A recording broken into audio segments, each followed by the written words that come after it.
This is The Edge of Innovation, Hacking the Future of Business. I'm your host, Paul Parisi. And I'm Jacob Young. On The Edge of Innovation, we talk about the intersection between technology and business, what's going on in technology, and what's possible for business. Hello, everyone. This is Paul Parisi with The Edge of Innovation. I'm here with Ed Alexander of fanfoundry.com. Hello, Ed. Hey, Paul. It's nice to be back again. Thanks for inviting me. Things must have gone well last time. Well, yes, exactly. Yes, we've had billions and billions of listens, just in 5 episodes, so I don't exaggerate ever. But I thought we had a great discussion on all things sort of marketing in the digital age. And today we have a couple of topics we'd like to touch on, but I think today we're going to focus on SEO, which is the acronym for Search Engine Optimization. What is search engine? What is optimization? What is all that? So let's get into that. So when you hear the word SEO, what do you think of?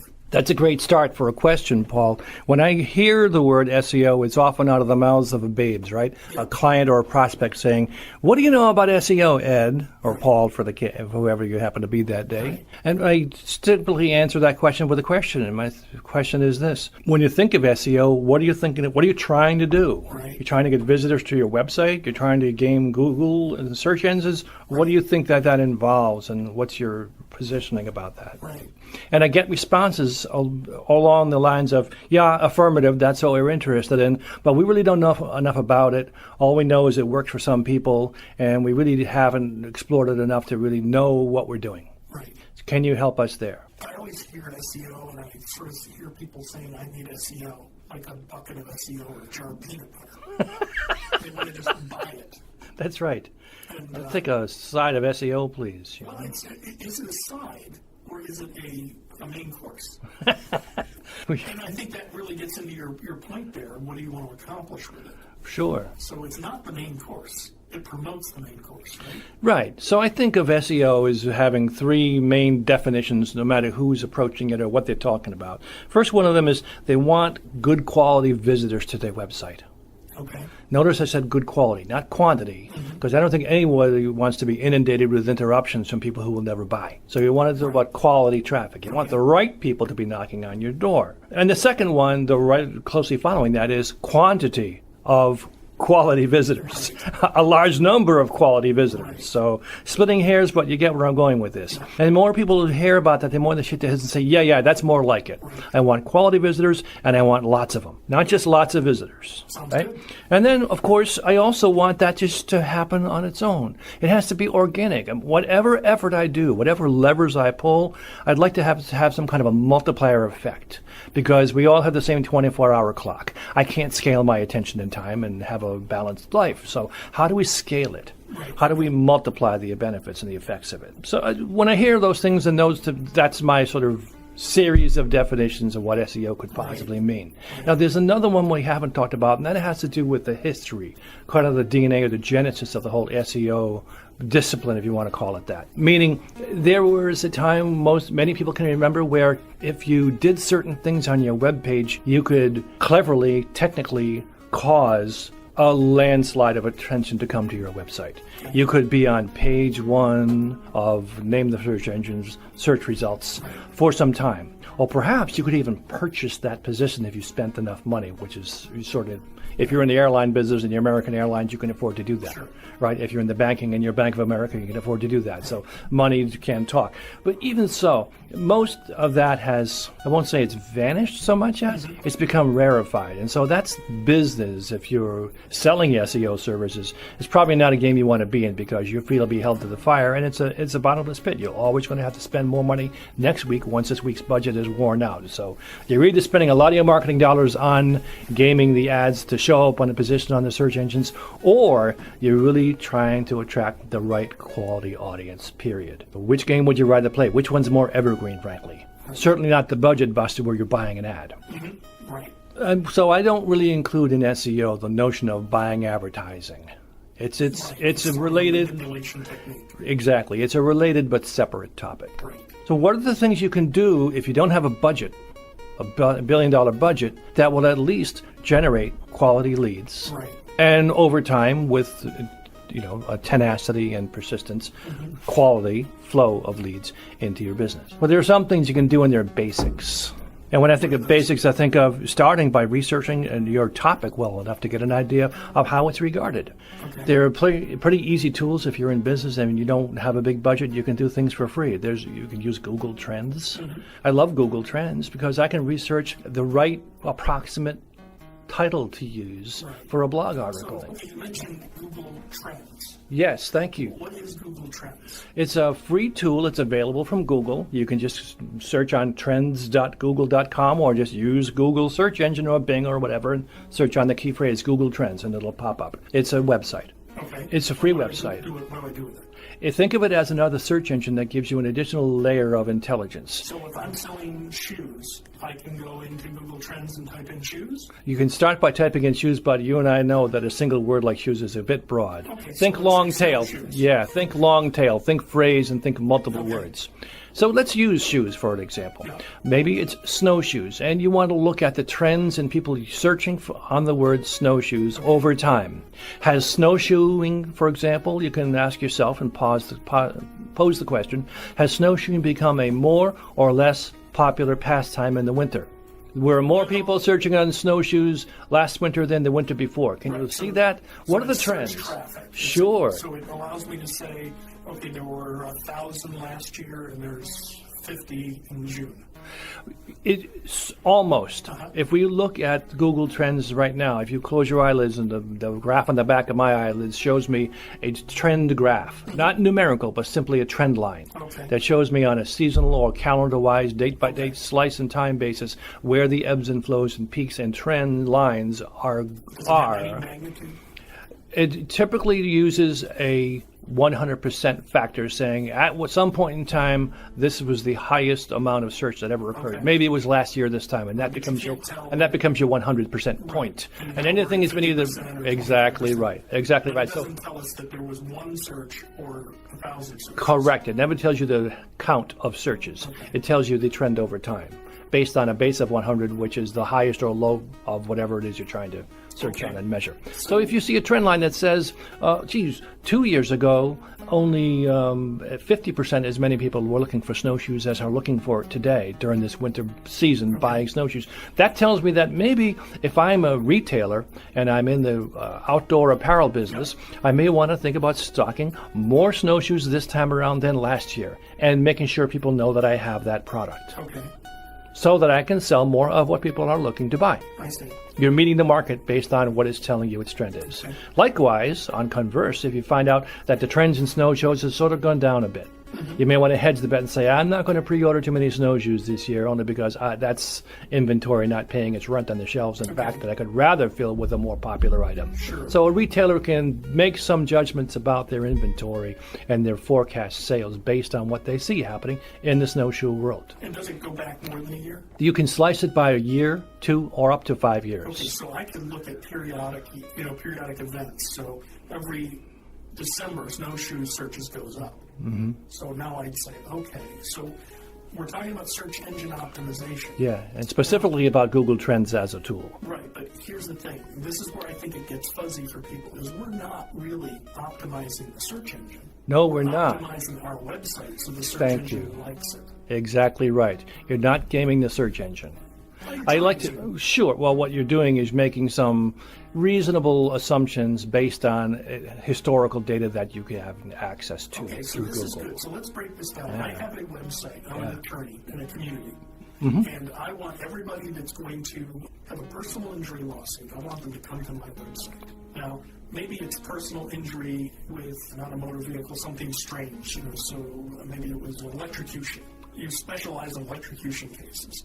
That's a lot easier to, I would imagine, manipulate the search engine on than it is on personal injury. Of course, because electrocution, along with personal injury as a paraphrases, might give you a greater level of intelligence. Okay. And you've played right into the segue of the next thing that's available on Google Trends, which is, if you haven't seen it, folks, ever, is a series of similar searches performed by people looking on the same topic. Okay. You can learn approximate fuzzy matches of other kinds of similar searches that have been done that are in the same realm of topic that you've searched on. And you might even discover there are some clever or more likely suspect ways of searching that seem to yield either better results than you've gotten using your search, or different results that are worth knowing about because they pertain. So let's, for now, as one of our sort of proxy examples, use a law firm. Sure. For whatever you think about lawyers, let's just figure out how they would market themselves with search engine optimization. So you have an attorney that has 3 attorneys in it. They all have good degrees from good colleges. They have some good referrals on there, or testimonials, I guess, would be a good thing.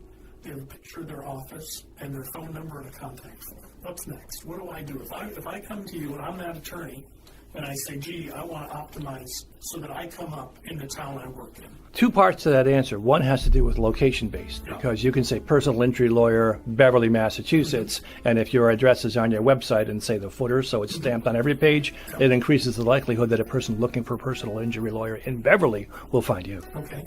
So location is certainly part of it. Your example earlier, Paul, having to do with the specialty, electrocution, personal injury, then means that your content on your website can be made more relevant if you write and speak authoritatively about your expertise in handling electrocution cases. Okay. If you've got that kind of case work, and it's the example you gave, the proxy example, says, I've had a few of those cases, and I'm gathering a body of knowledge about that. That makes me a de facto something above rank amateur and approaching expert designation in that subject. So why not create that authoritative voice? And so helping people find you means having relevant content. Okay. So guess what? We're talking about blogging. We're talking about case studies. We're talking about getting content that's relevant to that topic on your website. It could be a PDF of a case example. It could be a blog article surveying industry trends. It could be anything that's useful for a person who's searching for information about that to get the impression that you know your stuff in this topic. SEO?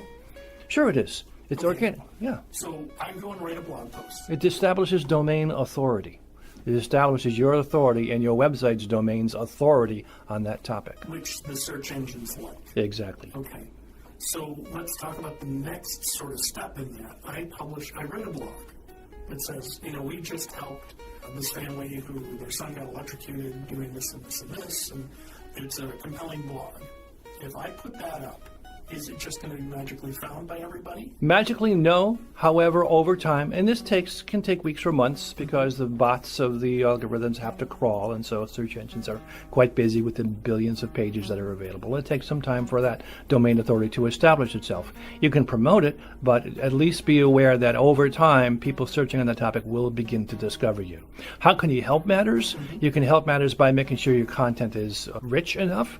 I would recommend a minimum 500 to 1,000 words. 30-word blurbs they're ads. Okay. It's not enough to establish authority, really. So write long articles, write them authoritatively, and that gives the bots a reason to live. It gives them a reason to crawl and something to feed on when they're crawling. So But how does the bot determine whether I am relevant or fictional? great question. How can you take the word personal injury and electrocution and help enrich that as an authoritative link to good content of yours? There's a concept, it's not all that difficult to understand, but it's got a kind of a geeky phrase. It's called latent semantic indexing, or LSI, as they say in the biz, right? Think of latent semantic indexing as something as simple as metaphors or alliterative or approximately analogous terms that refer to electrocution, like words like zap or injured electric socket. Mention the words or the equipment involved in some of the cases that you've covered and argued, so that all the approximate context of the information enriches your authority on the subject, because someone could be searching on electric socket, electrocution, personal injury. All that's valid, all that's relevant. So latent semantic indexing, in summary, is nothing more than approximating the same subject matter without sounding like a robot when you type. Write in natural prose so it's conversational and accessible for readers, and enrich it in such a way so that analogous information can also bring them to you. The simple example is if I use the word tree. If I'm a botanist and I'm searching on the word tree, I'm going to find information about trees. And if I have, interestingly, Bing or a Google search engine also frankly, tracks your behavior online, Right. for better or worse. Let's just say now it's for the better, and here's why. If I'm a botanist, I'm also searching about seeds. I'm also searching about plants. Sure. And I use the word tree to do a search. My search engine, if it's been all tracking my progress, knows I'm searching for plant-based results. If I'm a logistics person and I'm thinking about data trees, and I use the word tree in a search, it's probably not going to feed me information about trees and seeds and plants. Based on my search history, it's going to say tree. Oh, this is a logistics person. They've used searches on logic trees and on forced ranking and other kinds of statistical methods. It's going to interpret the word tree as saying you want more like this. You want more, this kind of a tree result, not a plant. So we help ourselves along simply by making use of search engines, and they in turn repay the favor by approximating our intentions based on what limited information we give them. Okay. So that's latent semantic indexing. Is that specifically when I'm preparing the blog post? Is latent semantic indexing taking into account what I'm writing in the blog post, or do I do that myself? It's a duality sort of thing. It's a closed loop sort of conversation. I, the author, am having a conversation with the reader saying, I'm talking about, as the lawyer, the electrocution personal injury case, and I'm going to use a number of things to describe the circumstances in which that happened, and those are all relevant to the electrocution and personal injury case. Okay. If I'm a person on the other side of the looking glass who's searching on that information, I can think of a number of different approximate but not quite the same terms to do a search. It'll still bring me back to that content that you wrote. I see. Because that's a function of the search engine. yeah, it's a function of a search engine bot. So this is a great conversation to have because it goes back to my earlier statement about gaming the search engines. It used to be you could figure out, how to use, frankly, gray or black hat tactics to keyload and stuff words onto your website to improve its search engine ranking, and that's, of course, has been debunked and, frankly, circumvented by sophistication of search engines. So you can't game it that way anymore. I'd like to say that we're no longer algo slaves. We're no longer slaves to the algorithm, and frankly, there's no more algo terrorism either, because you can't terrorize people with your algorithm if rich content is the intention. And so those revisions to the way search is performed or search is executed on a search engine have improved so that we really get good quality results, because that's, after all, what a Google or a Bing or a Yahoo really wants, is for you to be happy with the results you get. Cybersecurity is critical for today's businesses. Savior Labs is a Boston cybersecurity firm that cares for your business and your team. We solve problems so you can focus on what you do best. Just follow the link in the show notes and enter code SECURITY for more information. So I've got this personal injury law website. What if I put a story, a fictional story about electrocution on there? How would the search engine see that?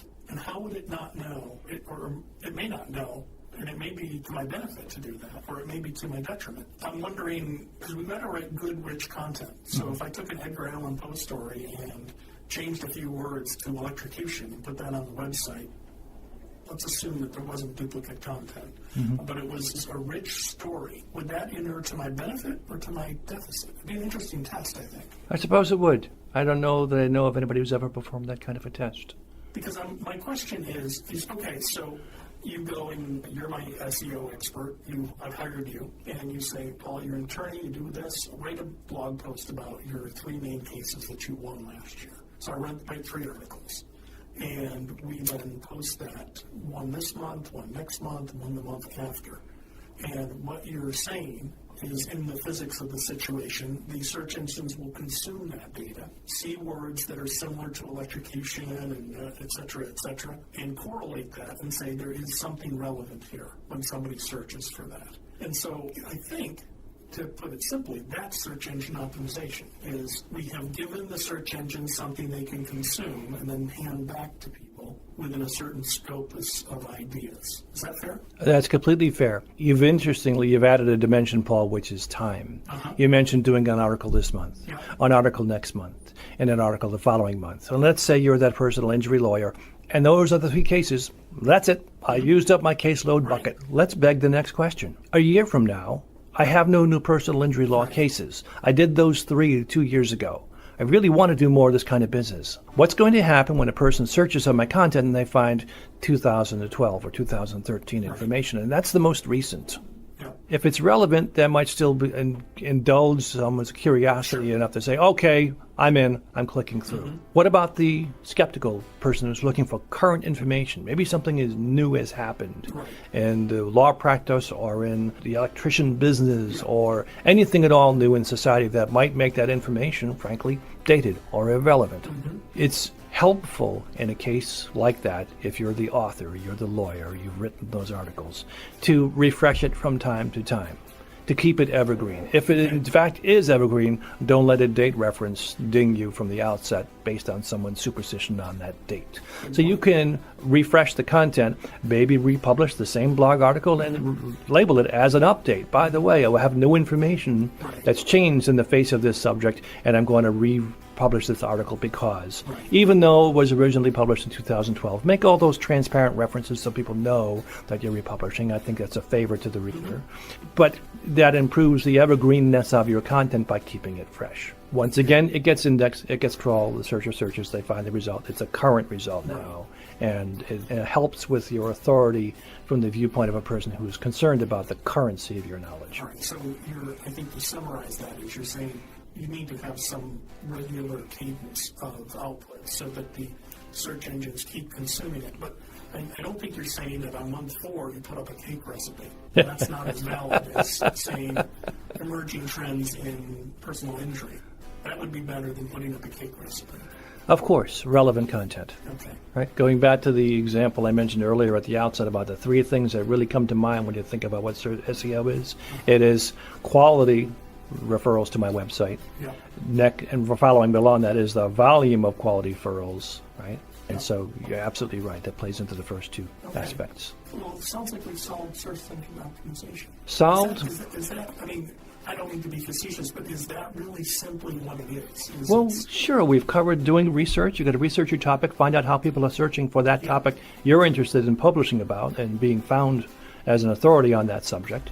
The second part is becoming an authority, not in any genuine sense, right? Publishing authoritative content because you deserve and you have that expertise, right? And then making it searchable by enriching it with analogous information and not write for search engines as opposed, writing for humans as opposed to search engines. So it's authentic, it's authoritative, and it's human and accessible. Okay, so over time, that helps your search engine results. Will that necessarily learn you a page 1 Google search engine result? We talked about that a year ago when we last met, and we were talking about the same subject. And my answer then is the same answer now, which is I'm not sure page 1 search result is necessarily the answer for one other reason, and we didn't talk about it last time, and that has more to do with a temporary situation, but it's an anomaly, and that is we see an awful lot of other kinds of information appearing on our search engine results. What's at the top of page 1 of a Google search now? Ads. What's in the left sidebar? Ads. What's in the footer below the search engine results? Ads. You're lucky to see up to 5 organic results that match what you're searching on. So if I can rant about it again for a second, because I hate to love search engines and I love to hate them, is 20 years ago it was great because an InfoSeek or an Excite or an AOL or a Ask Jeeves search engine, there were half a dozen of them that have all been weeded out since then. But if you did a search, you're searching on frankly a brute force indexing method where any business would have to list itself in the directory, like a Yellow Pages online, frankly, before the notion that Google and Bing came along with, which is to use an algorithm to sort the data, as opposed to individuals like you and me creating an entry in a directory on our own behalf. The algorithms changes haven't been as great in terms of their change, the amount of change that they forced on the way we behave. What has happened is our own search engine results are getting cluttered by for-profit. Okay. That's the game that people are competing in now. Frankly, I call it zombie search because their search engine results aren't always going to land you on page 1 if you're not one of the top 3. I'm not too worried about it. Most of us now have to click through to page 2 or 3 to get a sufficient result to actually see, the link we're really looking for, the content we really want to get to. Continuing on this attorney example. Sure. So they post something in November, in December, and January, 3 months. Is there an effective use of other blogs or getting people to reference you? That was always the holy grail, is to get inbound links. So first, is that a good thing? I can't see how it's a bad thing, but is it the best thing? Is that what you should be investing in? Great question. Link exchanges or inbound links is something that can happen organically if someone discovers you and decides to link back to you because you're their authority. Buying them or manipulating or investing a lot of effort in hoping that some other authority will link back to you can be its own full-time job. At the end of the day, you still have to make a buck running your business and plying your trade. So to me, it's like having an ad budget. You'll always spend more because once you spent it, to keep up the pace, you have to spend more. Yeah, of course. So it's a balance you need to decide to reconcile for yourself as a professional. Some amount of link exchange could happen over time just based on you being the authority as long as you have. I'll give you an example. I'll use my own business, but I'll make it an analogy for the lawyer as well. When I write a blog article, I make it a habit since I'm no genius and I'm usually referring other authoritative sources to help support whatever position I'm taking in my blog article or the advice I'm getting, I'm going to refer back to either a customer example or a white paper or a think tank or some other kind of authoritative source, or frankly another piece of media publication that has been fodder or food or input for the blog article I'm writing to you today.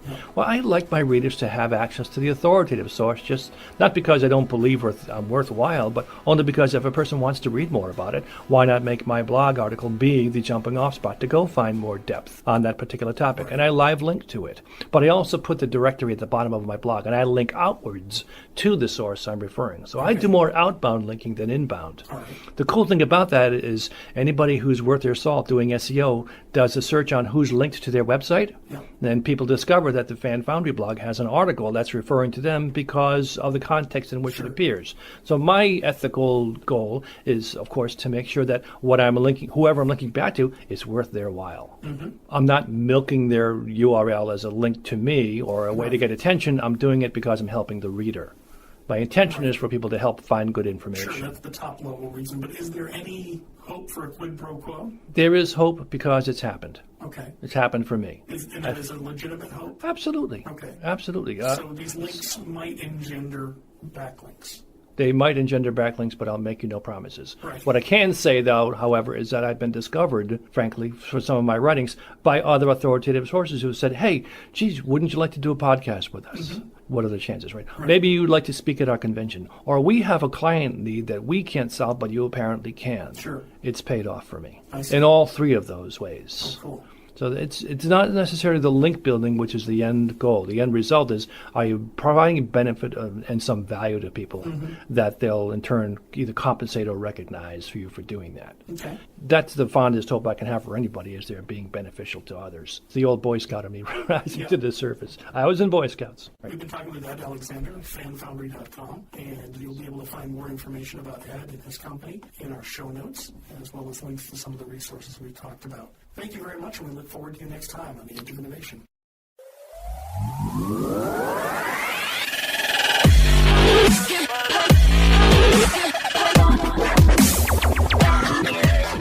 The Edge of Innovation is brought to you in partnership with Savior Labs. Savior Labs exists to help businesses mature and strategize for the future. Learn more about Savior Labs at saviorlabs.com. Thank you for listening to this episode of The Edge of Innovation, Hacking the Future of Business. For the show notes and more information about Paul, please visit paulparisi.com. The Edge of Innovation is produced by Jacob Young in conjunction with copious amounts of coffee. Music on today's episode was from bensound.com.